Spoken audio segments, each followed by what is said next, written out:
Hey yo guys, what's happening? It's your boy Araine TJ back again with another episode of Just a Thought.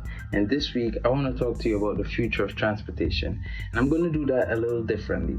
I'm going to show you a couple videos out there on YouTube right now that speaks about the topic that we're going to talk about today. And I'm going to review these videos and pause them every now and again and give my own critique and my own input. So for those of you listening on the podcast, you might want to hop over to YouTube. You could always hit the link down below in the description, or you could just listen to it here where I give you brief intermissions every now and again as to not fall on any copyright infringements. This is all for fair use, and without any further ado, let's get right into it. Transportation. Transportation refers to systems which are designed to move people and goods. It provides people with access to what they value and need to live their lives, build economies, and interact with the environment. So transportation, I guess, like is anything from walking to vehicles, like any kind of thing like that that gets you from point A to B. Obviously, we all know what it is to travel and what transportation is, the but backbone of a global network that trades over 18 trillion worth of goods and moves the world's population over 81 trillion kilometers every year. The system also impacts the climate. As of 2015, transportation accounted for 23% of the world's greenhouse gas emissions. now this is all fair use, guys, and I actually work somewhere where there's a lot of transportation done. I work at UPS, so there's a lot of trucks on the road. There's a lot of vans. There's a lot of planes. So I kind of get to see on a daily basis the level of transportation that does happen in the world. But this video isn't just about like greenhouse gases or anything like that. I'm talking about the future of getting from point A to B. One way to understand this complex system is by breaking it down into three different components: mode, fuel type, and technology. Modes of transportation allow people and goods to move across air, land, and sea. People often move by human power, cars, and planes, while goods are transported by truck, rail, or ship. Fuel is the Which speaks literally to what I was just saying. And the future of transportation that I kind of want to talk about today, or the videos that I got here to show you today, kind of based on human transportation. So let's continue. the crucial element that propels the transportation system. The primary fuel types are derived from human power, renewable fuels, and fossil fuels. Different fuels and how they are consumed have distinct impacts on the climate and our air quality. When petroleum products are burned in vehicle engines, they release energy, but they also release greenhouse gases and other pollutants. Currently, 95% of transportation is fueled by petroleum. However, other fuels like electricity and biofuels are becoming increasingly prevalent as we adopt new technologies. And like this is all fair use, guys. That's why I gotta pause the videos pretty often, Don't want to get copywritten or anything like that. But speaking to what she just spoke about, let me show you this. So California just said that they're gonna ban all sales of gas emission vehicles by, I think it was 2035. Yeah. So California is looking to ban all gas vehicles by 1135, or gas powered vehicles. Technology refers to what the vehicle uses to move, like an internal combustion engine in a gas car or an electric motor in an electric vehicle. Technologies vary greatly in efficiency. Efficiency determines how much of the fuel is actually used to propel a vehicle versus energy lost in the process. For instance, an average gasoline-fueled car is 25% efficient, meaning that 75% of the fuel used does not go into propelling the vehicle, Yo, what? but instead is lost as heat or other energy expenditures. Isn't that nuts? That's such a waste. Like, if that's true, why have we been using gas vehicles? Like, shouldn't people have known this? But I guess there's a lot of money behind it. And I mean, everyone talks about, the use of gas and all of that and what's going to happen in the world. When analyzing transportation options, it's important to consider what's possible with different combinations of modes, fuels, and technologies. One way to think about the climate impact of transportation is to calculate the amount of emissions per person or goods being transported. There is great potential for reducing our environmental impact by changing the mode of transport we use, or when possible, by choosing options that require little to no transportation at all. Which is what we're here to talk about today, like the change of the modes in transportation.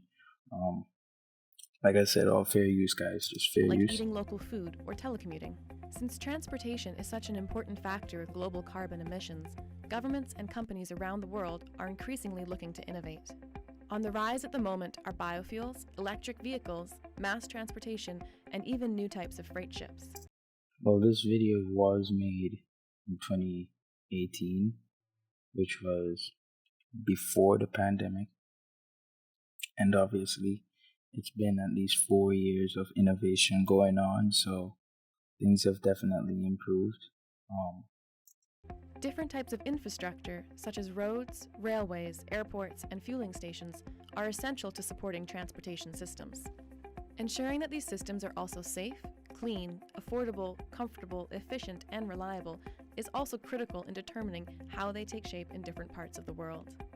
I feel like in the future of cities, like smart cities and stuff, maybe the only gas-powered vehicles would be things like rockets or like heavy machinery. They can put forth a certain level of torque and all of that and power. So gas vehicles aren't the only way to go in many industries, but unfortunately for a few, they are still the only way.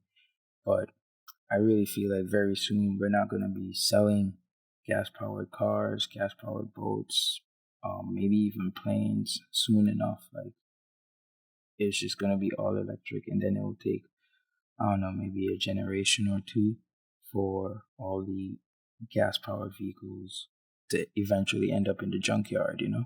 Let's see, the next video that I wanted to show you guys today was along the sides, and you kind of speed up as you get inside the tunnel.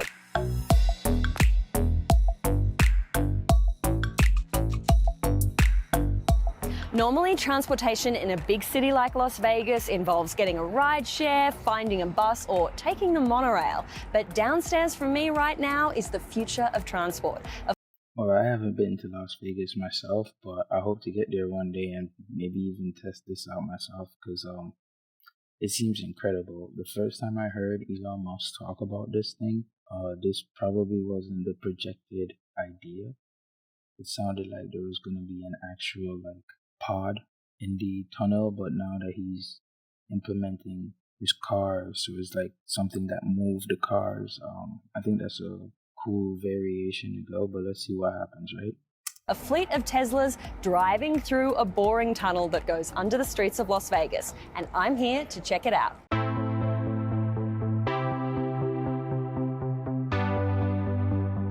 Elon Musk's Boring Company has opened its first fully operational loop, a 1.7 mile long tunnel 40 feet below the streets of Las Vegas.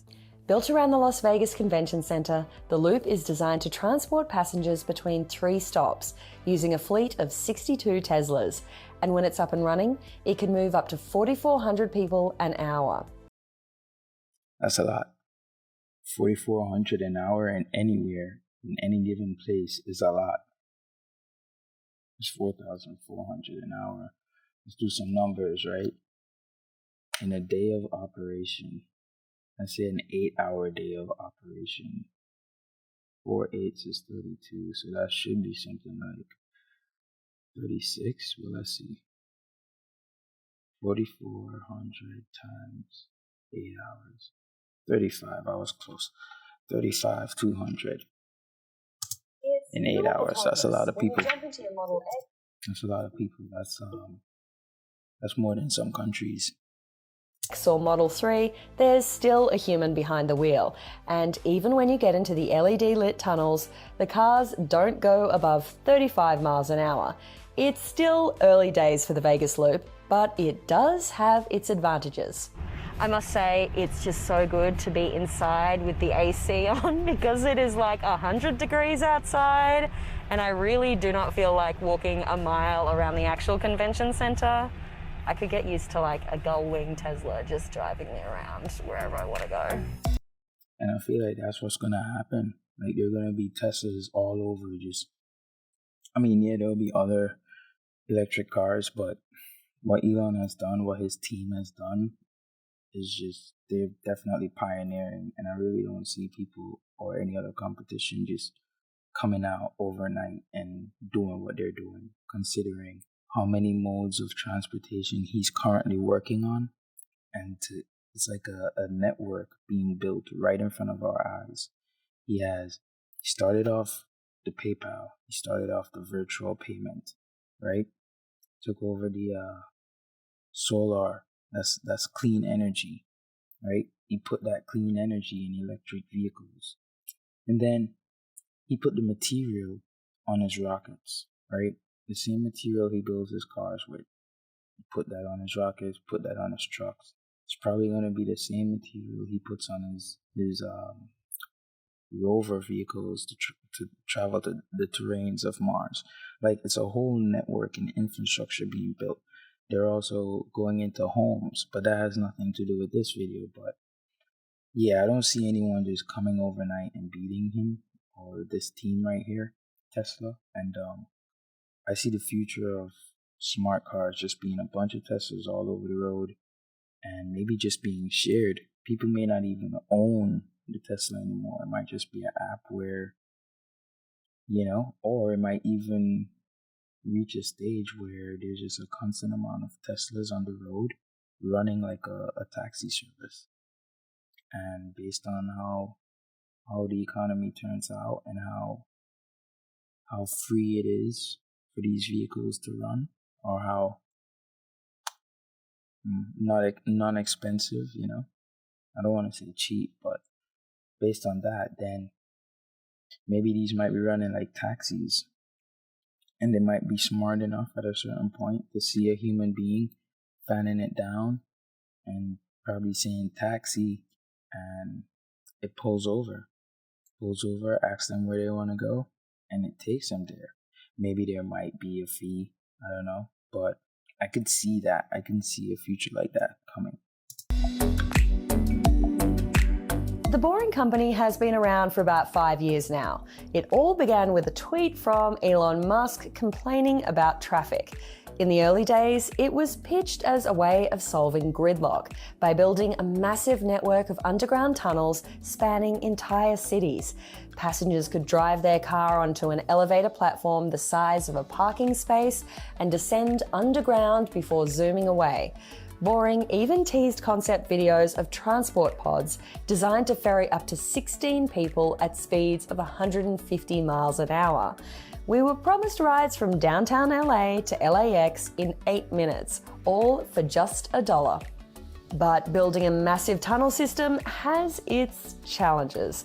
The 12-foot wide tunnel has to be dug out, inch by inch, with a tunnel boring machine, essentially a massive drill. Elon Musk unveiled the first of these tunnels in late 2018 in California, but the Vegas Loop is the first one open to the public, though you'll still need to be attending a convention to ride it. The Boring Company's pitch is to have tunnels like these in cities across the United States, bringing emissions-free subterranean transport to the masses. And one day, the plan is to ditch the drivers and go autonomous. But what will the future look like? Will we get a network of fully driverless transport tubes offering high-speed rides without the traffic? Or is it just a pipe dream? Well, that remains to be seen. As far as Las Vegas goes, right now, the plan is to extend this loop all the way from downtown Las Vegas through the Strip and out to the stadium and airport, which would be a pretty big game changer for Las Vegas traffic.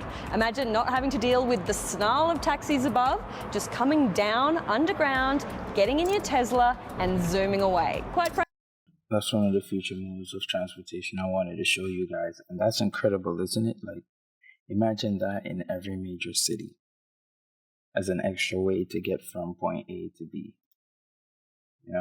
Here's another one. Welcome tech titan Elon Musk's latest underground highways, he says. Now, this initial stretch is only for test and won't be used by the public. It runs between the headquarters of Musk's SpaceX company and a parking lot behind a closed business a little more than a mile away. Speeds over 125 miles an hour. Tunnels are, in my view, the only solution to urban congestion because we have a 2D road network and we have buildings in 3D. And everyone wants to pile out of those buildings and into those buildings at the same time. Obviously, you're going to have a traffic jam. No one was building such a system, so Musk formed the amusingly named Boring Company and started building it himself. He hired Steve Davis to be the company's new president. Because Steve, you're an engineer at SpaceX. You've been there for 15 years. So when Elon came to you and said, I have this idea to do what did he say to you? Go dig a hole. He had no experience doing tunnels and said, I'm just going to do it. Yeah. Steve, that didn't give you pause? Learn from scratch. So probably the first day you won't be the best at it, but then you'll get better. About a year ago, that company started digging what has become today's 1.2-mile-long test tunnel. It's in Hawthorne, near Los Angeles. Unless we can make tunnel digging at least 10 times cheaper, then digging tunnels will not be an effective means of alleviating traffic. It'll just cost too much. These are tunnel reinforcing segments. Musk's vision depends on him being able to do it all, faster and cheaper than current industry standards. While modern subway tunnels in Los Angeles cost around $900 million per mile, he says he built this for about $10 million. One way he saved money, he literally made it dirt cheap. When digging tunnels, it's quite expensive to have all this dirt trucked off somewhere. And we're like, well, why don't we try to use that dirt for something useful? So we're creating bricks on site, and you can pick them up for they're very cheap, 10 cents a brick. So all of these bricks came out of the tunnel? Yes. But speeding up the process was also a cause for concern. The city of Hawthorne granted Musk an exemption from typical environmental impact reviews required under California law. Yo, so if you've been following me for a while by now, you should know about my micronation and some of the thoughts that I've been putting into it. And I've definitely been thinking about recycling the dirt to make bricks. And in nearby neighborhoods where the tunnel runs, some residents told us they never even heard about the project until it was almost finished. Some members of the community seem to feel that they didn't really have input into that decision. We actually sent letters to everyone. I think that there's normally like a radius that you have to inform people. We doubled that radius and informed people. You know, and I think in any situation, there's going to be a few percentage of people that grumble. There was also grumbling from another area, the wealthier Los Angeles neighborhood of Brentwood, which is nearby Musk's proposed second test tunnel along busy Sepulveda Boulevard. Community groups sued the city of Los Angeles for also granting an environmental review waiver there. In August, Musk announced he was no longer building that tunnel. But there's some like retired lawyers in Brentwood that all they do is sue, like literally, they just automatically sue. It's like a hobby. But those lawsuits sort of shut it down in Sepulveda, did it not? No, we decided that another test tunnel isn't really needed. I am not fazed by lawsuits. You can't go off the tracks, right? No, that's what you're saying? You cannot go off the tracks. At first glance, the tunnel is a bit daunting. It's only 12 feet in diameter, so it's much more claustrophobic than most transportation tunnels. We'll be able to go like 150 miles an hour if we want. If you're going that fast, what's to prevent it from crashing into another car ahead of you? That's what I worry about that. Because the autopilot has radar and cameras that will automatically slow you down before you impact another car. You would only be allowed to go through the tunnel on autopilot. At the end of our 4-minute adventure, the verdict? That was scary, but that was kind of cool. And by the time we started up the elevator that returned us to the surface... It'll be faster in practice. This is just going slow because it's early days. I don't want to go any faster than what we just did. No, thank you. And when it was all over, it was easier to see how this proof-of-concept tunnel could actually be a preview of the world to come. All right, so we know there's ground transportation, water, sea transportation, but obviously drones are becoming a bigger and bigger thing every year, every month, every week actually. I have a DJI, subscribed to them, and they're dropping a new drone almost every month. Like it's becoming nuts at this point. They just dropped a new one. I forgot the name of it, but it's their second FPV drone. Crazy. So look at this video of where passenger drones are coming to. This is the next segment of today's episode. Passenger drones. Check this out. People are now building them on their own. Also, for anyone listening to the podcast, please remember that you could always check the link down below and fly on over to YouTube and watch this video there. That way you could see the things that we're talking about today.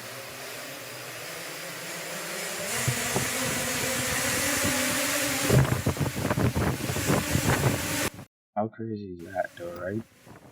Like it's just a bunch of small propellers or small motors. Pretty smart.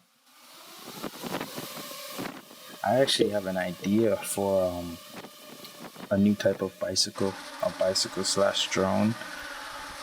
I sketched it out, didn't get it patented or anything, but maybe one day I will, considering how fast this thing is propelling. There's another drone that I want to show you guys, another passenger drone. At the end of this, you gotta watch the end of this. It'll be a bonus video.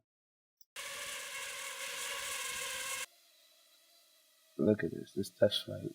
Truly successful. That's the title of it. You can check this guy out. You can look his name up. It's good SCHITT exclamation mark on YouTube. You check him out. The test flight was successful. He doesn't really explain anything in this video. It just shows him flying around. But I wanted to show you that before we get into this one.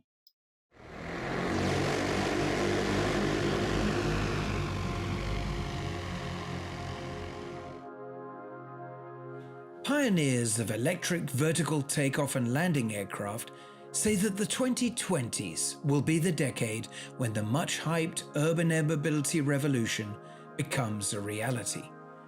According to research... Yeah, this definitely is the year, or the decade, sorry. Research by Nexa Advisors, across 75 leading cities worldwide, up to $318 billion will be spent on urban air mobility between 2020 and 2040. The company, which advises aerospace and transportation investors, believes that as many as 28,000 evtol aircraft will enter service over the next 20 years. We think that certain cities can actually begin to absorb and operate electric vertical takeoff aircraft as soon as they're available and certified. That could be as early as next year. Yeah, and that's one of the reasons why I actually want to take piloting a lot more seriously, but that's something we could talk about in another episode. This is not just a U.S. game. There are other countries that are anxious to have vehicles certified and put into operation far more quickly than the dates or deadlines that you're hearing from regulators, or for that matter from some of the industry spokespeople from Uber or elsewhere. So I'll give you an example, a very good example of Vancouver in British Columbia. Vancouver is a water city. The city itself is surrounded by water on three sides. It has a vibrant, profitable helicopter charter sector.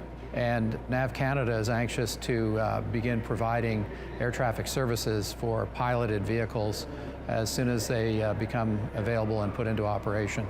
So that could be next year. The vertical flight... Let's check it, right? They won't be using gas. The flight time will be shorter than a helicopter's, yes, but you could put charging pods on top of roofs. I mean, cities got a lot of tall buildings, right? Or if it's not a city, you could put the charging pad in a field somewhere, right? Some of these passenger drones will be large enough to have solar panels on the top of them or on the top of the wings.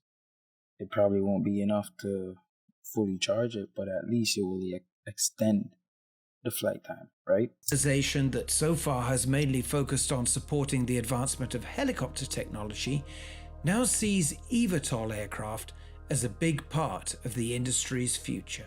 There's a lot of interest around the world for air taxi types of services. So EHang in China has some limited ability to have their passenger aircraft, not necessarily for passenger service, but they may get that approval from China and then this year or sometime soon. Also in Germany, there's Volocopters flown probably a couple thousand flights. They're working with EASA on approval to do that. They've flown in Singapore and some other countries. So it's sort of a race to see who will be first, but it's really more about safety and actually having a useful and productive system. So Uber's plan is 2023. This is the one that I really wanted to show you guys. I think if Uber gets this done, then that would truly impact the game and people would really change their views on drones and drone flight. In a nutshell, what they're going to explain for the Uber thing is, imagine if you call an Uber and the car comes and picks you up, and from there it takes you to the nearest skyscraper or the nearest building tall enough to host, one of their hubs, right? Their air hub.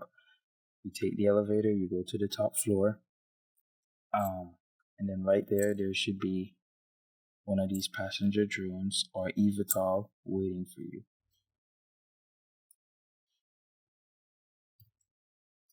It means electric vertical takeoff and landing, right? So any one of these vehicles will be there, come pick you up, and then it will take you to the nearest city that you wanted to go to, right? Or you'll probably transfer from evtol to evtol to evtol, right? And then, or maybe you'll be on the same one and it will go from city to city and recharge until it reaches your final destination. Then from there, you get out, you hop in a car, another Uber car, and it seamlessly takes you to wherever you needed to go. Now that would eliminate so much, and it would extend the personal's, like the individual's travel reach, like without having to go to an airport. So you could probably get from Philadelphia to Texas without even planning, buying an air ticket, which air service you're going to use, which airport. Then you gotta maybe go to a hotel or layovers, this, that, and the third, right? No, none of that. You could just get up one day, I'm gonna call an Uber and get down to Texas. And it won't take you 21 hours driving, you know? Joby is the first company that said they're expecting to meet 2023. They're in the certification process. I think it'll start out modestly, so maybe starts off with one flight a day or something very modest, and as they build up experience and work out the hiccups for smooth and efficient flights, that it'll expand to both in Dallas and Fort Worth, their launch city, Los Angeles, Melbourne, Australia, or other places, and maybe in 10 or 20 years be a very big part of our lives. But there are many technological and regulatory challenges to be overcome, and some experts say that public acceptance of this type of aircraft is the biggest hurdle to overcome. We know that eVTOL aircraft are inherently quieter than helicopters, so we believe that because they'll be much quieter, that they won't have as much pushback from citizens who don't like the noise of helicopters. The goal for eVTOL developers is to get the noise of the aircraft when it's landing and taking off to still blend into the background noise of the traffic in the city, so it's not considered to be a nuisance. However, just like drones and other things, of having multiple flights in and out of a vertiport all day, every day, there'll be some of that visual pollution where people don't want to see that stuff all the time. So it's really when you look at the benefits that it provides to the community. For instance, people are willing to put up with Uber and Lyft because they can get a ride that way. It's not something for the elite. So I want my Uber or Lyft, and because of that, we think that citizens will be more receptive to it. Instead of being a noisy, unwelcome sector of aviation, these quieter vehicles, and they're going to be smaller, are going to be able to do a lot for the benefit of cities. But then again, I guess if you're putting them on the top of buildings, really tall buildings, people on the ground wouldn't really hear that sound. So yeah, that makes sense to use, because like everywhere I've looked so far, one of the sales pitch is how quiet they are, but they are still loud. But that's a main sales pitch, and I kind of just figured that must be the only reason why people still use that sales pitch. Like, yeah, they are quieter than helicopters, but at the level they'll be flying at, we probably won't hear them at all on the ground. But like that guy said, we definitely will see them. And I don't know how many people will want to see that. I mean, I think it'll be pretty cool. It'll be living out like the Jetsons or something. Like, that would be real life, watching these drones fly people all over every day. That would be the future right there. One is by putting a damper on increasing congestion. And if that's an important aspect of this whole concept, if you look at New York City, which has a $1.4 trillion economy, 1.4 trillion, the city believes that congestion today is a $100 billion drag on that economy. So from the standpoint of trying to reduce congestion, that continues to grow every year, or even to stabilize congestion, that is going to have a big economic impact. So they're both societal and... So they could save us money too.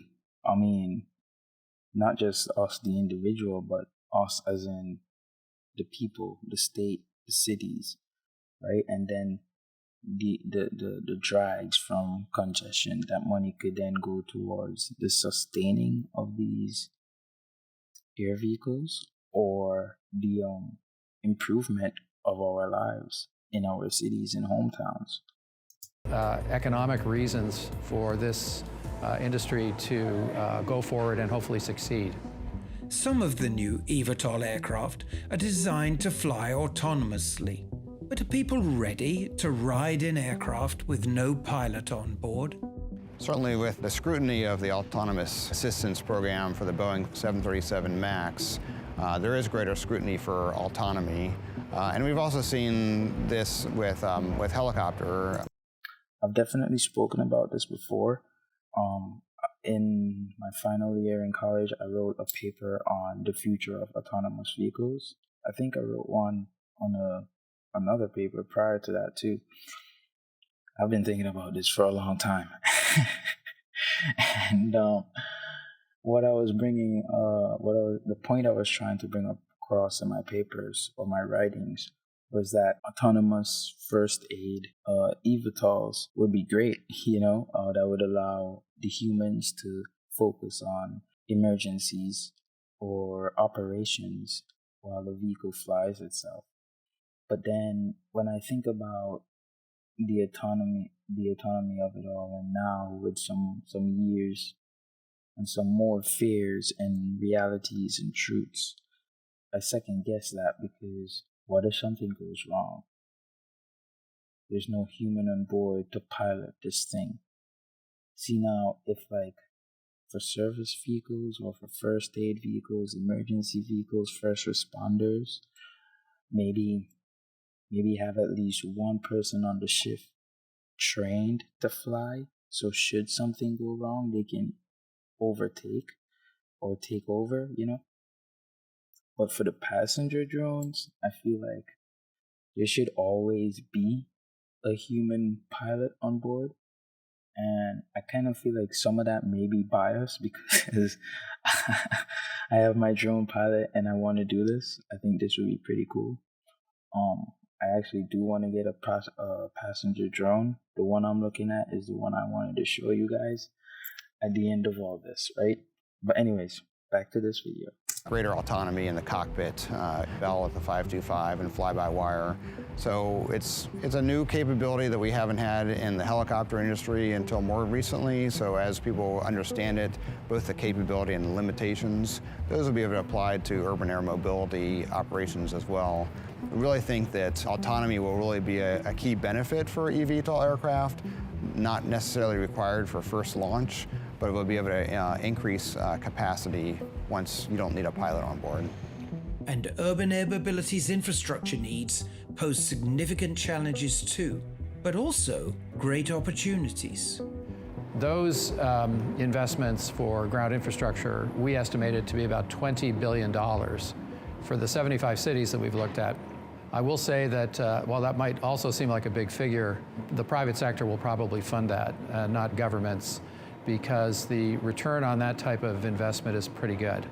And what I mean by that is that for every dollar you would spend on ground infrastructure, you would be able to produce about $8 to $10 in operator revenues. So there's plenty of margin there to have user fees, absorb the costs over time of these investments in infrastructure, and make a reasonable return for private sources of capital. Yeah, because imagine how many people would want to do this and how much you could charge them per flight. That is actually one of Uber's reasonings for not pursuing getting it out as fast as possible. They want to wait until they can have it so that anyone can afford a flight. But if you think about it, it's like a small plane. How much is a plane ticket? Like $300-400 US? That's like the cheapest you might get them. maybe 250 if you're really lucky, and if you're really planning like months in advance. Imagine, like a flight might be somewhere in your 150, 175 range, right? So you can make your money Over back. 200 new programs are vying to... If you're an investor, that is. If you're an investor, you can make your money back. But yeah, so some people are really trying to look at how to make this more affordable. Provide lift for new air taxi and delivery services that promise to break gridlock on the ground and reduce aviation's environmental impact. Understandably, some are questioning how such a crowded market can be viable and how credible some of the seemingly hyped claims will prove to be. If you total up all the private investments in the roughly 200 development programs around the world today, we're well over $1.5 billion, probably on our way to $2 to $3 billion, I think, over the next 12 to 18 months. So that's enough capital to get a small number of these manufacturers or certification programs completed. And there's a big appetite. There are a lot of investors who are quite interested in the space. They see it as transformational, and they're happy to put their money down on bets in the vehicle sector. No company that I know of is capitalized through certification and initial production. The company that we know got the most money so far has been Joby Aviation with $720 million total. They've been working on it for 10 years. They've been flying for 3 years. That's probably enough to get them through certification, but as far as building things up, it's going to require more money before they actually get a return on the investment.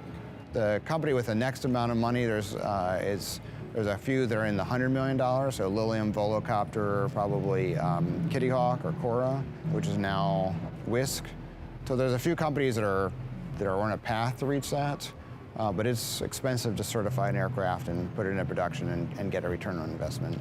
So for electric VTOL to really become lucrative and worth the investment of all this time and money and energy, they really need to have larger scale operations. So it'd be really cool once these things start flying in a city and there's a couple of different nodes of connecting people from one side of town to another, and that can scale up. But it's really when thousands of people or tens of thousands of people are flying every day that there'll really be a benefit to the citizens in that town or that locality. So I think over the next decade, by 2030, we'll probably see more cities in the US and around the world that are adopting UAM air taxi services, and those will scale up both with number of vertiports. UAM. Let's find out. UAM.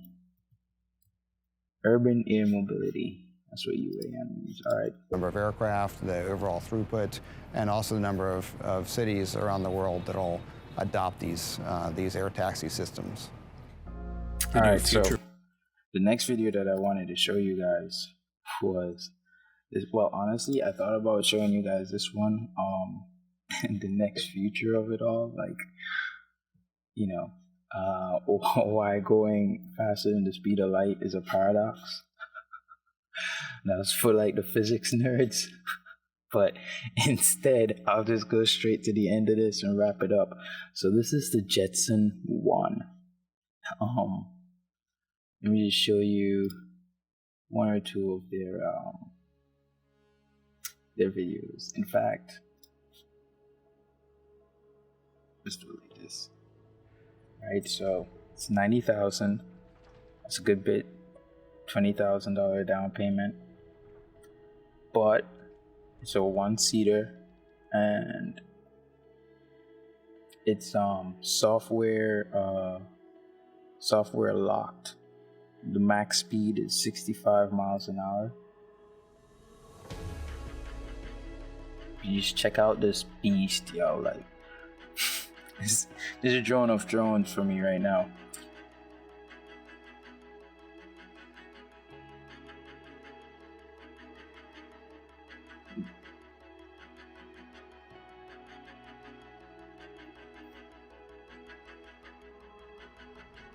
Like, I don't know, man. Gotta get me one of these. Maybe one day they'll have like another version where 2 people could sit in it, I'm gonna come pick you up. But until then, this is the future of transportation. We've looked at the Boring Company. Everyone knows about Tesla and the Tesla trucks, so I didn't spend too much time looking at that, because at the end of the day, the future of electric vehicles is not Tesla, but the Boring Company. That is a future of transportation. That is a future mode that did not exist before. I mean, yes, mankind has traveled through tunnels before, but this future version of it is gonna really be impactful and helpful to us all. So there you have it. That was today's episode of Just a Thought, where we went over the Boring Company. We went over EVs, that's electric vehicles, UAMs, urban air mobility. We went over evtols, electric vertical takeoff and landing. The future of transportation is here. It's coming now. Within this generation and the next, we're going to see a whole new change, especially in how we get to places like Uber and Lyft, with the air taxi services that are going to be coming around very soon. Thank you for watching. Thank you for reaching this far in today's episode. Thank you again. Like, subscribe. I know I said thank you a lot, but thank you, and have a great day. Bye, everybody.